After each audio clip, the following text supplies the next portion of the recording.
کہ ابو بکر صدیق نے اپنی تلوار کو نیام سے باہر کیا اور کود کر میدان میں چلے گئے اور سرکار کے خیمے کے پاس جا کے کھڑے ہو گئے. ہم سوچ ہی رہے تھے کیونکہ بات مصطفیٰ کی حفاظت کی تھی. وہاں ہزاروں کی تعداد میں کفار طرح طرح کے ہتھیار لے کر لیس تھے، مگر یہاں پر ہتھیار بھی نہیں، تعداد بھی کم. اب لڑے لوگوں کے مقابلے میں پیش آئے یا جو ہے سرکار کی خیمے کی حفاظت کرے.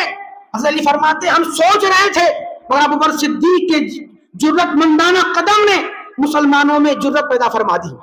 ابو بکر صدیق خیمے کے پاس کھڑے ہو گئے اور کبھی خیمے کے دائیں طرف جاتے، کبھی بائیں طرف جاتے، کبھی آگے کی طرف آتے، کبھی پیچھے طرف جاتے، تلواروں کو لہراتے اور کہتے کہ سنو میں محمد کی حفاظت میں کھڑا ہوا ہوں.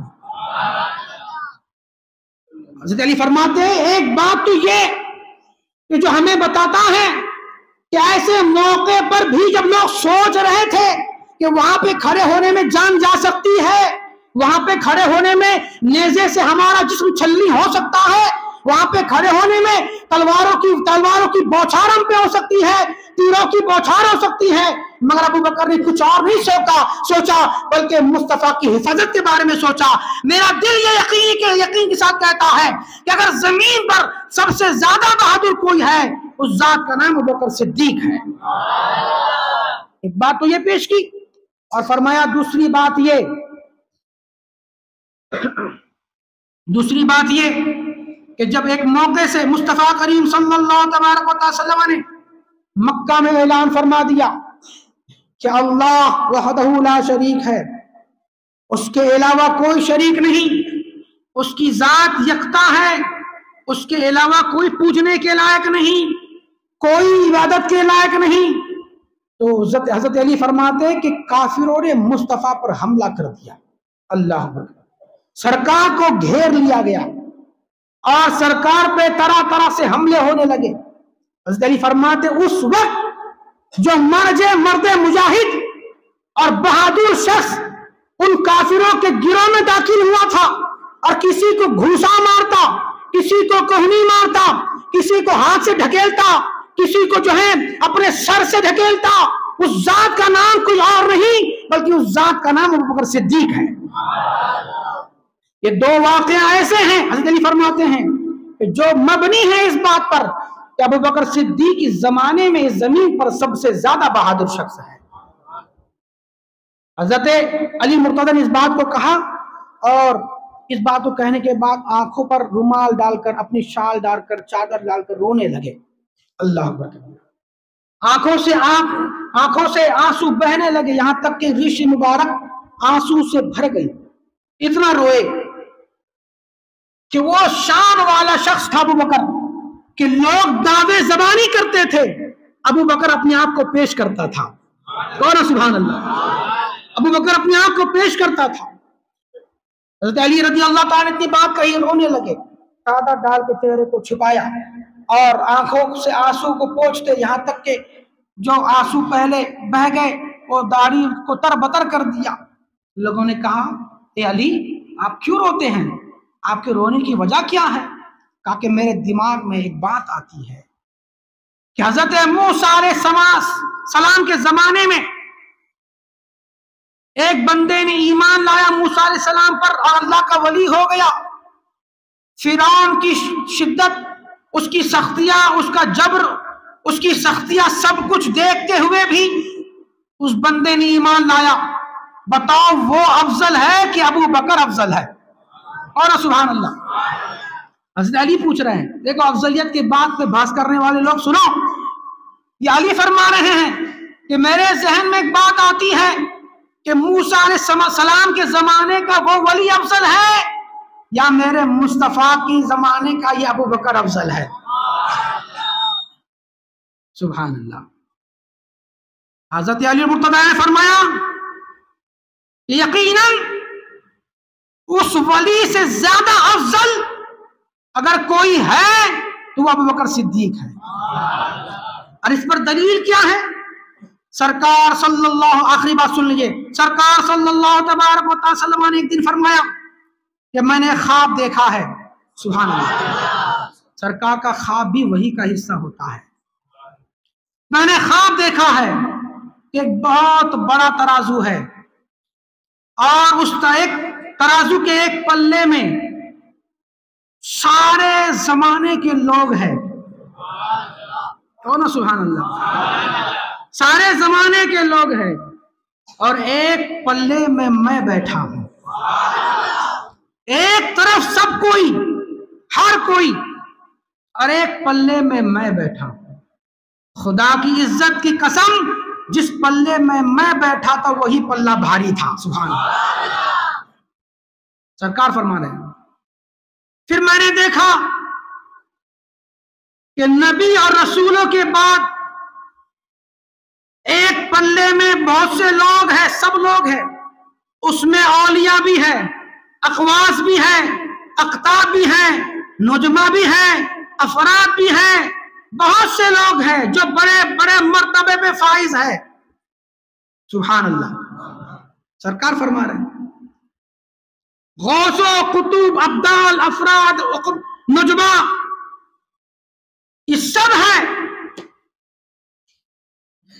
اور ایک طرف میرا ابو بکر ہے۔ سبحان اللہ۔ ایک ترازو ہے، ایک پلے میں اپنے زمانے کے اولیاء، غوث، قطب، ابدال، رات رات بھر عبادت کرنے والے، عبادت گزار، دن دن بھر تسبیح و تحلیل کرنے والے، دن میں روزہ رکھنے والے، صائم، رات میں عبادت کرنے والے، شب گزار، دن دن بھر قرآن پڑھنے والے، قرآن کے تالی، ایک طرف تلواروں کو اپنی نیام سے ہمیشہ باہر رکھنے والے مجاہدین، جنہوں نے مسلسل جہاد کیا، ایسے لوگ بھی، مگر ایک طرف میرا ابو بکر ہے۔ اے لوگوں سنو، میں نے خواب میں دیکھا کہ ایک طرف ابو بکر ہے اور ایک طرف وہ سب ہے، مگر خدا کی عزت کی قسم، جس پلے میں ابو بکر ہے وہی پلہ بھاری ہے۔ کیسی شان والے ابو بکر ہے، سبحان اللہ، کیسی عزت والے ابو بکر ہے۔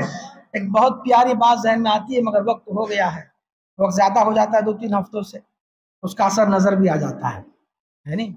الغرض یہ کہ ابو بکر صدیق وہ عظیم شخصیت ہے کہ جن کی صداقت قرآن نے فرمایا ہے۔ انشاءاللہ ابھی آگے کی تقریر انشاءاللہ 31 تاریخ کو ہوگی قرآن روڈ میں، انشاءاللہ 31 تاریخ کو بروز منگل بعد نماز عشاء انشاءاللہ تبارک تعالی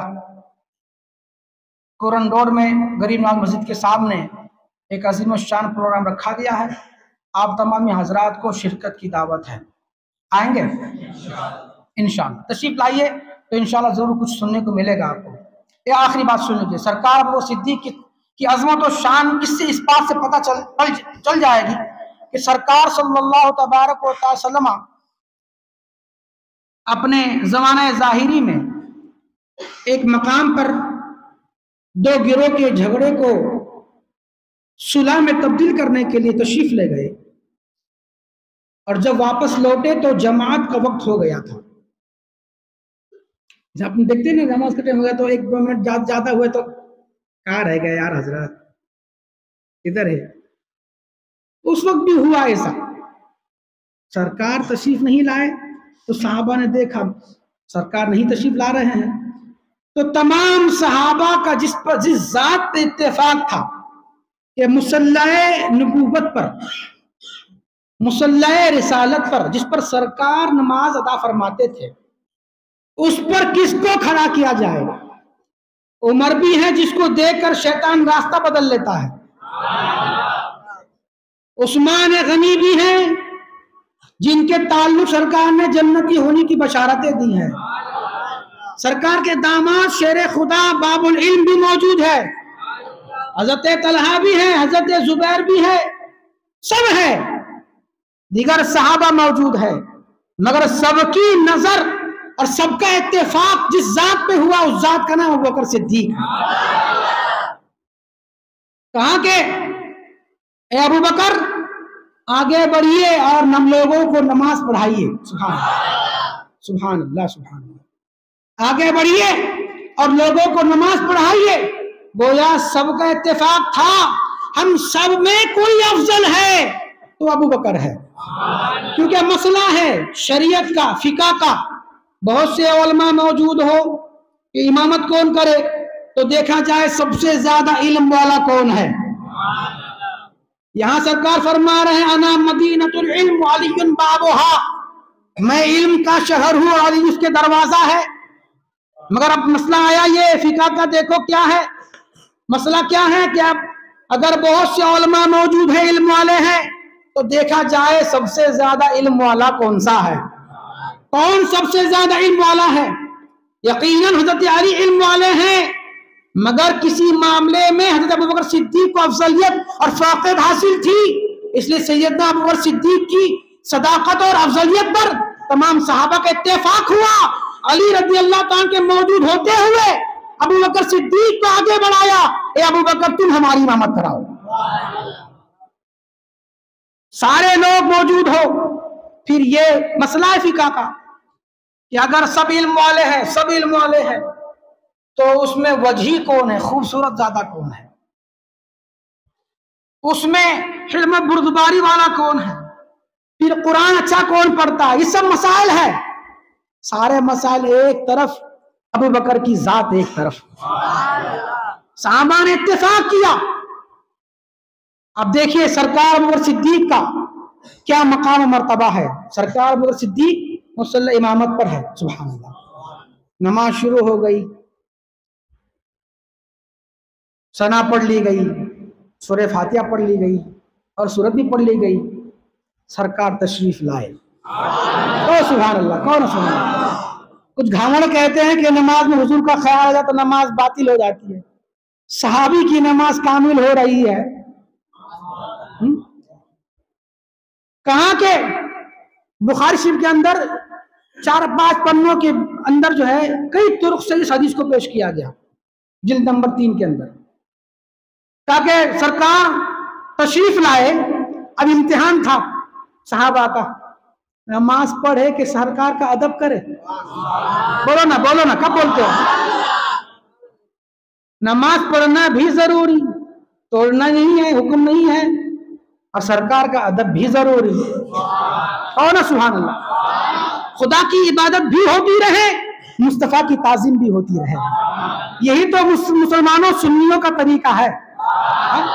صحابہ کا دیا ہوا طریقہ، یہی طریقہ سنیوں کو بھی ملا ہے کہ اتحیات پڑھتے ہیں تو عبادت بھی ہو رہی خدا کی اور مصطفیٰ کا خیال بھی آ رہا ہے. کہاں کہ سرکار تشریف لائے اور صحابہ نے جان لیا کہ مصطفیٰ آ گئے ہیں. حضور نے نہیں کہا اے ابو بکر تم نے کیسے نماز شروع کر دی، چلو نماز ہٹو، تو اے صحابہ نماز صفے کو درہم برہم کرو، توڑو نماز کو. کہیں نہیں ملے گا. مصطفیٰ بھی ابو بکر صدیق کے اقتداء میں نماز شروع کر. بولو نا.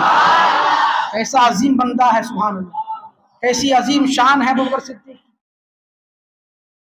صحابہ نے جب دیکھا کہ سرکار پچھلی صف میں کھڑے ہو گئے ہیں، تو اب سرکار کی تعظیم کیسے ہو، کیسے خبر ہو ابو بکر صدیق اور دیگر صحابہ کو کہ حضور آ گئے ہیں. تو اس وقت تک نماز میں لقمہ کیسے دینا اس کی بات نہیں ہوئی تھی. تو سرکار کے صحابہ نے ہتھیلی کی جو پشت ہے اس پر اپنی ہتھیلی مارنا شروع کیا. سبحان اللہ. کون سبحان اللہ؟ صحابہ جان گئے. کسی نے بولا نہیں کہ یا رسول اللہ تشریف لائیں، اے لوگو حضور آ گئے ہیں، اے لوگو حضور آ گئے. نہیں، کسی نے نہیں کہا، بس اشارہ کیا، ہتھیلی کی پشت پر ہتھیلی ماری. صحابہ سمجھ گئے مصطفیٰ آ گئے ہیں. ارے آج پچھلی صف میں جو ہو اس کو نہ معلوم پڑے، آگے والوں کو، ابو بکر بھی جان گئے. صحابہ نے حالت نماز میں سرکار کے آنے کے لیے، آگے بڑھنے کے لیے صفوں کو خالی کر دیا. سرکار آگے بڑھ رہے ہیں. سرکار آگے بڑھ رہے ہیں. سرکار کے صحابہ کے ذہن میں سرکار کا خیال آیا کہ نہیں آیا؟ سبحان اللہ. کون سبحان اللہ؟ ایسا دین کبھی مت اپناؤ اور ایسے